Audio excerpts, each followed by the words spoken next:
कैसे हो आप सभी। उम्मीद करता हूँ आप सभी अच्छे होंगे और आपके एग्ज़ाम भी अच्छे से चल रहे होंगे। तो 101 और 102 का आज एग्ज़ाम है, तो आई होप आपके दोनों एग्ज़ाम अच्छे से गए होंगे।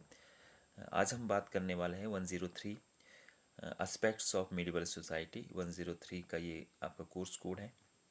इसके हम प्रीवियस ईयर के जो 2 क्वेश्चन पेपर है मेरे पास, उसको भी हम डिस्कस करेंगे और उससे आपको एक जो आइडिया है वो मिल जाएगा कि किस तरह से आपको पेपर को अटेम्प्ट करना है।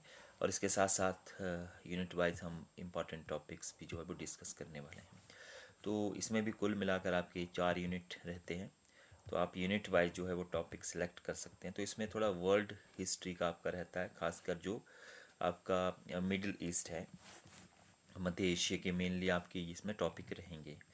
तो जहाँ पे आपने 102 में लास्ट टॉपिक छोड़ा था, रोमन एम्पायर का डाउनफॉल, वहीं से आपका ये कोर्स स्टार्ट होता है। Transition from ancient to medieval world, end of Roman empire in west, cause east west divided. अब जो रोमन एम्पायर था उसका डिवाइड हो गया, डाउनफॉल हो गया, और डाउनफॉल होने के बाद जो है ये डिवाइड हो जाता है ईस्ट और वेस्ट में। तो यहाँ से हमारा जो है एक जो transition from the ancient world to medieval world है ना, यहाँ पे हमारा, क्योंकि जो रोमन एम्पायर था वो सबसे जो ग्लोरियस पीरियड था, इसका जब डिक्लाइन हो गया तो यहाँ से जो सोसाइटी थी वो एनिशेंट से जो है वो मिडिवल वर्ल्ड में प्रवेश करती है। मतलब जब रोमन एम्पायर का विभाजन हो गया तो उसमें बहुत सारी जो है समाज में जो बहुत सारी चीज़ें जो है उसमें बदलाव हुआ है ना। तो यहाँ से जो सोसाइटी थी वो क्या होती है, मिडिवल में जो है वो हमारा ट्रांजिशन होता है। 104 में आप पढ़ेंगे कि मिडिवल से मॉडर्न में कैसे ट्रांजिशन हुआ सोसाइटी का। तो यहाँ पे आपका यही आएगा कि जो बदलाव थे रोमन एम्पायर के बाद, उसका जो डिवीज़न था उसकी क्या इम्पैक्ट पड़े, है ना। तो इसको आप कर सकते हो यहाँ पे। फिर आप तीसरे टॉपिक को कर लीजिए, church in medieval Europe and it's diverse manifestations, rise of Pepsi state, है ना। कि जो आपका चर्च है उसका क्या मिडिवल यूरोप में जो है वो रोल रहा, है ना। उसने किस तरह से सोसाइटी को जो है वो कंट्रोल किया। तो ये जो आपके पहला और दूसरा और तीसरा जो टॉपिक है, ये चर्च के, पोप के और रोमन एम्पायर के फॉल के बाद जो क्या सिचुएशन रही यूरोप में, उसके आसपास ये घूमेगा। तो इसमें से कोई भी आपका टॉपिक आएगा तीनों में से, तो आपका जो है वो मिला जुला आंसर इसमें रहेगा। तो इसको आप थोड़ा थोड़ा सा देख लीजिए। यहाँ पे जैसे रिनेसेंस का पूछा गया है ना, पुनर्जागरण का, तो ये सारी की सारी चीज़ें एक दूसरे के साथ इंटरलिंक्ड है। तो पहला और तीसरा आप इसमें, और पहले वाला अच्छा सा कर लीजिए, तो यहाँ से 10 नंबर का क्वेश्चन आपका आ जाएगा। सेकंड में हम चलते हैं, तो pre Islamic tribes society in Arabia. अब जो है वो 7th सेंचुरी में इस्लाम का राइज होता अरब में। तो यहाँ पे ये पूछ रहा है कि प्री इस्लामिक जो ट्राइब्स थे वो किस तरह के थे, उनका रहन सहन किस तरह का था, किस तरह से वो रहते थे। और इसको आप कर लीजिए। तो इसमें अलग अलग ट्राइब्स रहेंगे, उनका जीवन कैसा था। तो ये इंडिया में भी आपने ट्राइब्स के बारे में पढ़ा होगा, तो सेम आपका वही रहन सहन, खान पीन, खान पान जो है वो आपका वही रहेगा। दूसरा है राइज ऑफ इस्लाम। अब इसी के साथ लिंक करता है कि इस्लाम का उदय किस तरह से हुआ, इस्लाम के उदय के क्या कारण थे, प्रॉफेट मोहम्मद जो है उसकी शिक्षाएं क्या थी, उसकी टीचिंग्स क्या थी, और इवोल्यूशन ऑफ इस्लामिक स्टेट्स जो थे, और इसमें जो अलग अलग जो खलीफा थे उनके रूल जो है वो कैसे रहे, है ना। तो इसमें शॉर्ट पूछ सकते हैं, उम्मीद है ना। ये जो अलग अलग जो खलीफा हुए इनके बारे में आपसे पूछ सकते हो। तो मेनली आपका बड़ा क्वेश्चन ही बनेगा यहाँ पे कि इस्लाम के उदय के क्या कारण थे, और प्रॉफेट मोहम्मद की शिक्षाएं क्या थी, और इसका इस्लाम के उदय से जो है वो क्या इम्पैक्ट पड़ा, है ना। तो ये आप कर सकते हैं। फिफ्थ वाला टॉपिक ये इजी है। यहाँ से आपका फोर्थ में शॉर्ट भी आ सकता है क्वेश्चन। जब आप यहाँ पे इस्लाम का राइज करेंगे तो आप इसको भी पढ़ लेंगे। और इससे इजी अगर आपको टॉपिक करना है तो फिर सिक्स्थ आप कर सकते हैं, अरबियंस का क्या कंट्रीब्यूशन रहा सिविलाइजेशन में, है ना। जो अरब थे उनका सभ्यता के निर्माण में क्या योगदान रहा है ना। तो आपकी चॉइस है, आप फिफ्थ कर लो या सिक्स्थ कर लो, है ना, 10 नंबर के लिए। फिर आपका थर्ड यूनिट पे हम चलते हैं, तो यहाँ से फ्यूडलिज्म आपका शुरू हो जाता है, क्योंकि मेडिवल जो सोसाइटी है उसमें तीन चीज़ों के इर्द गिर्द आपकी ये चलेगा। आपके जो टॉपिक्स है, एक तो आपका चर्च है, पोप है, पादरी है, आपका जो है फ्यूडल है, मतलब सामंत है, सामंतवादी सोसाइटी है वहाँ पे, है ना, और कुलीन वर्ग है। तो इनके इर्द गिर्द ही ये रहेगा मेडिवल पीरियड जो है। और इसमें राजा की जो शक्ति है वो काफ़ी कमज़ोर है यूरोपियन हिस्ट्री में। यहाँ पे फ्यूडलिज्म इन मेडिवल इंडिया, यहाँ पे आपको सीधा आ सकता है कि सामंतवाद क्या है, उसका अर्थ क्या है सामंतवाद का, और इसका जो है वो मिनिबल जो यूरोप था उसमें उसका क्या प्रभाव पड़ा, है ना। Earlier formations, ties of dependency, mode of productions, form of structures, mutual obligations of lord peasants, evolutions and types of fiefs, है ना। तो ये सारे के सारे जो है वो ये प्रकार है किसके, आपके फ्यूडलिज्म में ही आते हैं। वेजल्स है यहाँ पे, फीफ्स है ना, और लॉर्ड है ना, जो कुलीन वर्ग मैंने बताया। तो यहाँ पे आपका पूरा का पूरा टॉपिक, इसमें शॉर्ट क्वेश्चंस आ सकते हैं कि ये जो है वेजल्स क्या से, लॉर्ड्स क्या से, इस तरह से आपको आ सकता है। तो यहाँ पे आपने फ्यूडलिज्म, इसके कारण क्या है और इसका इम्पैक्ट क्या क्या पड़ा सोसाइटी पे, तो इंडियन फ्यूडलिज्म आपने पढ़ा होगा, तो उसी टाइप का ये जो है वो आपका रहेगा। तो सेवन्थ को आप अच्छे से कर लीजिए। और जब फ्यूडलिज्म आया तो यहाँ से जो है rise and fall of the manorial system, है ना। तो सेवन्थ वाला आप जो है वो अच्छे से कर लीजिए। और नाइन्थ वाला जो है वो state, society and religion in the late medieval China. China पे आप यहाँ पे चले गए हैं कि मिडिवल जो पीरियड था उसमें चाइना का जो धर्म था, जो सोसाइटी थी, जो रिलीजन था, वो किस प्रकार का था। तो ये भी इजी टॉपिक बनता है हमारा, क्योंकि इसमें पॉइंट आपके लगभग सेम होते हैं जो आप स्टेट, सोसाइटी और रिलीजन में पढ़ते हैं इंडियन हिस्ट्री में या यूरोपियन हिस्ट्री में, है ना। तो सेवन्थ और एट्थ को आप जो है वो यहाँ पे देख लीजिए, और सेवन्थ आपने अच्छे से कर लेना, यहाँ से आपका 10 नंबर का क्वेश्चन आ जाएगा। लास्ट यूनिट पे चलते हैं, तो यहाँ पे टॉपिक नंबर 10 थोड़ा सा ये डाइवर्स है टॉपिक। यहाँ पे population and agriculture in medieval India, population in Europe, volume of natures of agriculture productions, town and urbanizations of medieval society, pre-industrial town, beginning of urban society and economy. तो यहाँ पे पूरा का पूरा आपका जो है वो इंडस्ट्रियल, प्री इंडस्ट्रियल टाउन्स कैसे से, अर्बनाइजेशन कैसे हुआ, उस वक्त की सोसाइटी कैसी थी, उनका एग्रीकल्चर का नेचर कैसे था। तो यहाँ पे आ सकता है कि मिडिवल पीरियड में जो है वो यूरोप में जो है वो एग्रीकल्चर का क्या सिस्टम था, टाउन का क्या सिस्टम था, बी वाला आपका आएगा। और प्री इंडस्ट्रियलाइजेशन से पहले की जो सोसाइटी थी वो किस तरह की थी। तो यहाँ पे आप ये कर सकते हैं, इजी टॉपिक है ये। 10th को आप अच्छे से कर लीजिए। फिर 11th का आपका ट्रेड का रहेगा, मिडिवल ट्रेड एंड कॉमर्स। तो ये थोड़ा सा बिखरा हुआ टॉपिक है, तो आप 10th अच्छे से कर लीजिए। फिर इसमें ओशियन ट्रेड, समुद्री व्यापार आएगा, है ना। मैरीटाइम्स ट्रेड है, Europeans in the Indian oceans में कैसे आए इंडिया में, ये patterns and route of trade. क्योंकि जो फोर्थ और 50th सेंचुरी का जो पीरियड है, 40th और 50th सेंचुरी का, इसमें ट्रेड के आसपास रहेगा। जैसे इंडिया में आपके वास्को डी गामा आया, दूसरे यूरोपियंस आए, है ना, तो उसी के आसपास रहेगा। अब यहाँ से हमारे ये 50 और 60 सेंचुरी में जो है रेनेसा पीरियड की तरफ हम बढ़ रहे हैं। कमर्शियल एक्टिविटीज़ कैसे हुई और कमर्शियल प्रैक्टिसेस कैसे कैसे थे यहाँ पे, है ना। तो यहाँ से आपका ये जो है वो मिडिवल पीरियड लगभग ख़त्म हो रहा है, जब व्यापार और वाणिज्य आ रहा है ना। तो इसको आप छोड़ सकते हैं। 12 जो टॉपिक है ये आपके 104 का पहला टॉपिक है, और यहाँ पे लास्ट है transitions to modern world, meaning of modern world. Modern world का किस तरह से ट्रांजिशन हुआ, क्योंकि ट्रेड, कॉमर्स, ये सारी की सारी एक्टिविटीज़ बढ़ रही है, और यहाँ से जो लोग बाहर जाने शुरू हुए, तो ये यहाँ पे जो है ट्रांसफॉर्मेशन हो रही है ना। डिके ऑफ फ्यूडलिज्म, फ्यूडलिज्म का डिक्लाइन होता है यहाँ पे। Transformation of political structures and trading activities यहाँ पे बढ़ती है।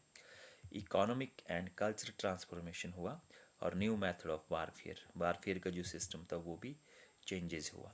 तो यहाँ पे 11th और जो 10th और 12 जो है वो आप इसको देख सकते हैं, है ना।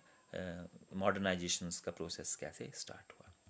तो ये हमारा है यूनिट वाइज। आप है ना, पहला, तीसरा, पांचवा और सिक्स्थ दूसरे यूनिट का, तीसरे का सेवन्थ और नाइन्थ कर लीजिए, और फोर्थ का टेंथ और ट्वेल्थ जो है वो आप इसको कर सकते हैं। अब हम बात करते हैं नेक्स्ट जो हमारे पास क्वेश्चन पेपर है उसके ऊपर। न्यू सिलेबस है ये। तो इसमें पहला क्वेश्चन पूछा गया कि मध्य युगीन यूरोपियन विश्वविद्यालय अपने समकालीन इस्लामी विश्वविद्यालयों से कैसे भिन्न थे, है ना। यूरोपियन यूनिवर्सिटीज़ का पूछ रहा है ये, तो इसको आप नोट कर सकते हैं। वैश्विक प्रौद्योगिकी और विज्ञान में मध्य युगीन चीनी समाज का क्या योगदान था, तो ये चाइना वाले से उठा लिया हुआ है। अब सेक्शन बी में आ जाएगा, पूर्व इस्लामिक अरब समाज में महिलाओं की भूमिका पर प्रकाश डालें, है ना। तो महिलाओं के बारे में पार्टिकुलर पूछा है। अब्बासी खिलाफत के दौरान अनुवाद आंदोलन ने वैश्विक ज्ञान में उनका क्या योगदान रहा। सेक्शन सी, मध्ययुगीन मनोर में मुख्य आर्थिक गतिविधियां क्या थी। सिक्स्थ, निवेश विवाद ने मध्ययुगीन यूरोप में चर्च और राज्य के संबंधों को कैसे प्रभावित किया। डी, मध्ययुगीन यूरोपियन समुद्री व्यापार नेटवर्क की विशेषताएं क्या थी। समुद्री व्यापार का यहाँ पे आपसे पूछा गया है ना। अब हम नेक्स्ट पे चलते हैं। यहाँ पे आपसे पूछा गया है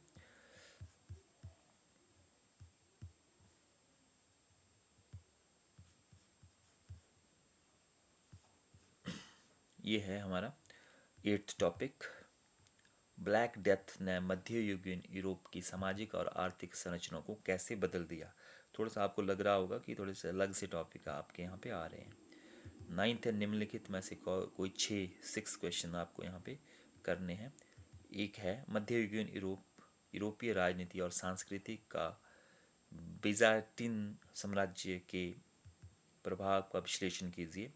मध्ययुगीन यूरोप की राजनीतिक और सामाजिक संरचना पर चर्चा करें। मध्ययुगीन यूरोप की कलात्मक परंपराओं में बीजान्टिन संस्कृति के क्या प्रभाव पड़े। पवित्र रोम साम्राज्य की अवधारणा ने मध्ययुगीन यूरोप को जो है मध्ययुगीन यूरोप को कैसे आकार दिया। तो यहाँ पे होली रोमन एम्पायर का यहाँ पे ये पूछ रहे हैं। अब हम आगे चलते हैं। मध्ययुगीन काल में रेशम मार्ग का आर्थिक वर्णन करें, उसका आर्थिक महत्व क्या है, जो हमारा सिल्क रूट है ना। तो यहाँ से आपका ये है। फिर नेक्स्ट है आपका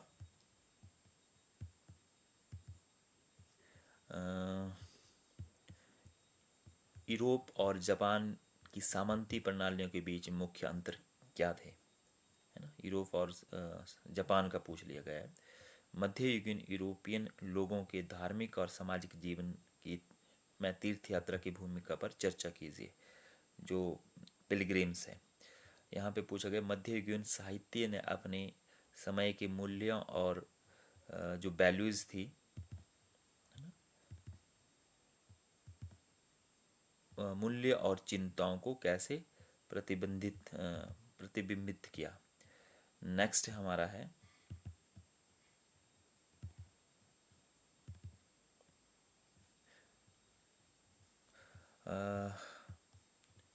मध्ययुगीन काल के कौन कौन सी प्रमुख तकनीकी नवाचार थी जिसका स्थायी प्रभाव पड़ा, है ना। जो टेक्निकल इनोवेशंस थे वो क्या थे, उसका क्या प्रभाव पड़ा। तो ये हमारा हो गया। अब आपका जो CBCS का है पेपर, इसको हम देख लेते हैं फटाफट से, है ना। तो ये CBCS का पेपर है। इसमें उसी तरह का आपका पैटर्न है सेम। तो यहाँ पे आपका क्वेश्चन पूछा गया है कि प्राचीन से मध्यकालीन विश्व में हुए परिवर्तन पर निबंध लिखिए। ये पहला क्वेश्चन जो आपका जो पहला यूनिट है, transition from the ancient to medieval society, वो सेम का सेम पूछ लिया गया है। नेक्स्ट है हमारा कैरोलियन पुनर्जागरण की विशेषताएं क्या थी, है ना। तो आप पहले वाला कर सकते हैं इसमें। अरब में इस्लाम के उत्थान के क्या कारण थे? सिंपल क्वेश्चन पूछा गया है, इसमें कोई कॉम्प्लिकेशन नहीं है। खलीफाओं के समय की प्रमुख घटनाओं का वर्णन करें। खलीफाओं के समय में कौन कौन सी घटनाएं हुई? नेक्स्ट पूछा गया है, मध्यकालीन यूरोप में सामंतवाद की विशेषताओं पर प्रकाश डालें। सामंती प्रणाली के उत्थान तथा पतन पर एक निबंध लिखें। नेक्स्ट सेक्शन जो हमारा नेक्स्ट है डी सेक्शन, यहाँ से मध्यकालीन यूरोप में शहरी समाज तथा अर्थव्यवस्था का आरंभ कैसे हुआ। नेक्स्ट हमारा है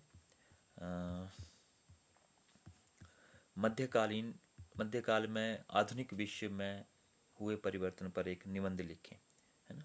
आधुनिक विश्व में किस तरह के चेंजेस हुए। सेक्शन ये काफ़ी इंपॉर्टेंट है, कंपलसरी क्वेश्चंस।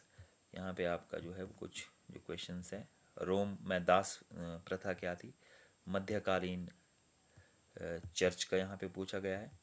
धर्म सुधार आंदोलन पूछे गए हैं, ये आपका 104 में भी रहेगा। ये अरब का इस्लाम से पूर्व का जनजातीय समाज कैसा था, जो ट्राइब वाला सोसाइटी है, पहला ही टॉपिक दूसरे यूनिट का। अरबों के जलयान का योगदान, नेविगेशन में क्या योगदान रहा इनका अरबों का। इस्लामिक राज्य का विकास, मध्यकालीन यूरोप का सामंतवादी समाज कैसा था। औद्योगिकीकरण